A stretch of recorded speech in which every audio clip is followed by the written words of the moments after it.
महाभारत के युद्ध में 45 लाख से ज्यादा सैनिक लड़े थे। हर दिन हजारों सैनिक मरते थे, लेकिन रसोइये को पहले ही कैसे पता चल जाता था कि आज कितने लोग मरेंगे ताकि खाना बर्बाद न हो।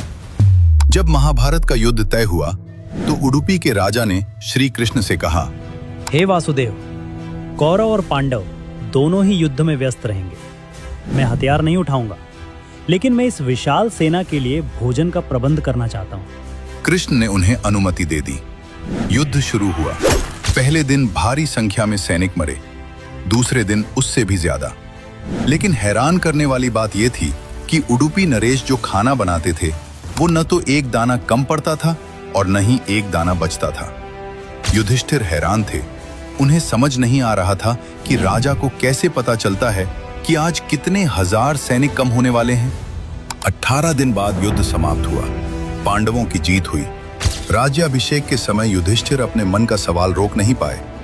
उन्होंने उडुपी नरेश से पूछा, महाराज, आप त्रिकालदर्शी तो नहीं हैं, फिर आपने 18 दिनों तक मृत्यु का सटीक अनुमान कैसे लगाया? खाने का यह सटीक गणित आपने कैसे किया? उडुपी नरेश ने हाथ जोड़कर भगवान श्री कृष्ण की ओर देखा और कहा, हे धर्मराज, मैं हर रात भगवान श्री कृष्ण के कक्ष में उनके लिए मूंगफली लेकर जाता था। श्री कृष्ण को मूंगफली बहुत पसंद थी। मैं मूंगफली का कटोरा गिनकर उन्हें देता था। भगवान जितनी मूंगफली खाते थे मैं उसे ध्यान से गिन लेता था।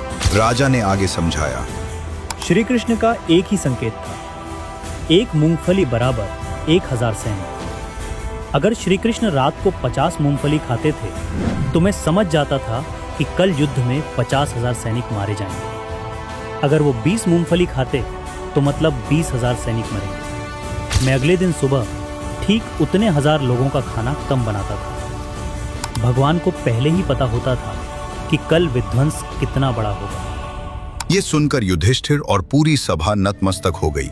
उन्हें समझ आ गया कि यह युद्ध अर्जुन के गांडीव या भीम की गदा से नहीं, बल्कि श्री कृष्ण की इच्छा से चल रहा था।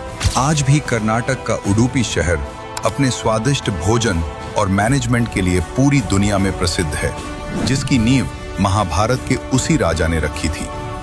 दोस्तों, विज्ञान जिसे फ्यूचर प्रेडिक्शन कहता है, हमारे इतिहास में वो ईश्वर की साधारण लीला थी। कमेंट में जय श्री कृष्ण लिखें और ऐसे ही अनसुने किस्सों के लिए डी कोड भारत को सब्सक्राइब करें।